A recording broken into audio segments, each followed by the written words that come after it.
Huwag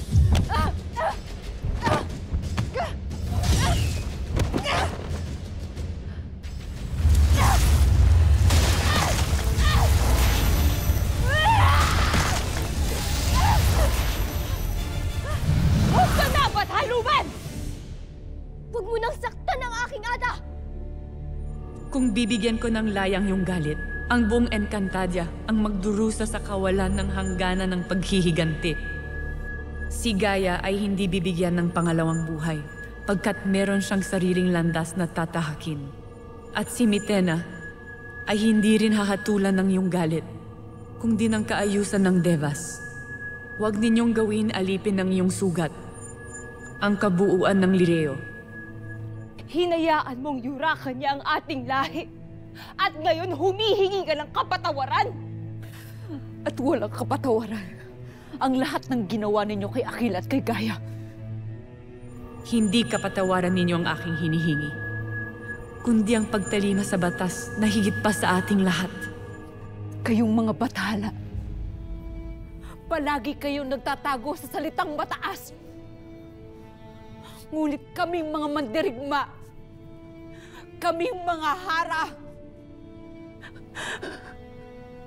kami ang duguan sa lupaing ito! Nasaksihan mo kung paano tayo inalipin.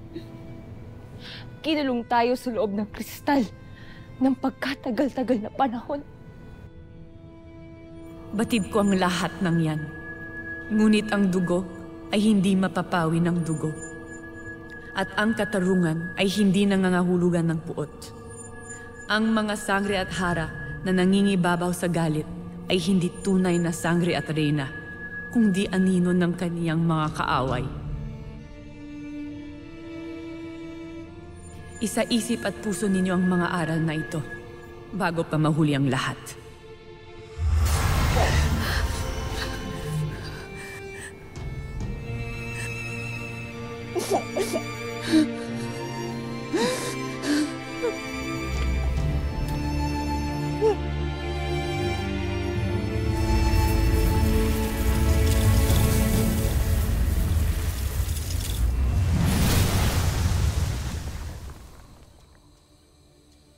Nandito na tayo sa aking bahay. Sa mundo ng mga tao. At dito rin nakataya ang susunod na kapalaran ng Encantadia. At ng mundong ito.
At ranes na kenar ang talmud gudrak saan muda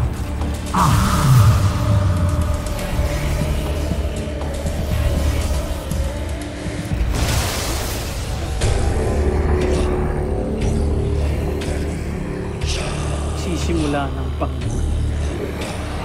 Reda carne desta, eyak na munay.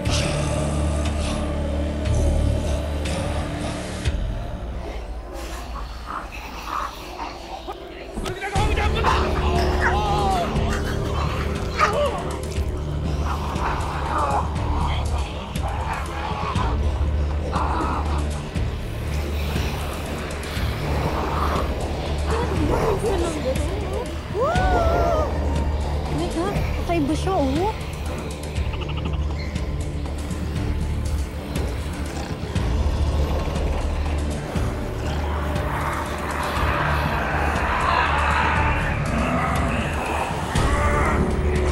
Sino man ang inyong makagat ay magiging kagayan.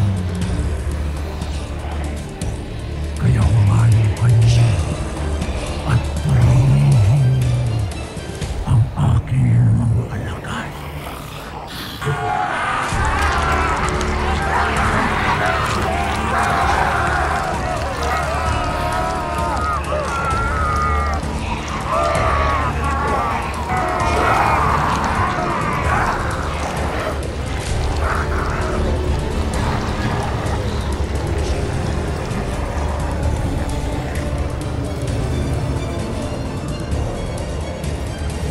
Narito nga ang Idre ni Gaia.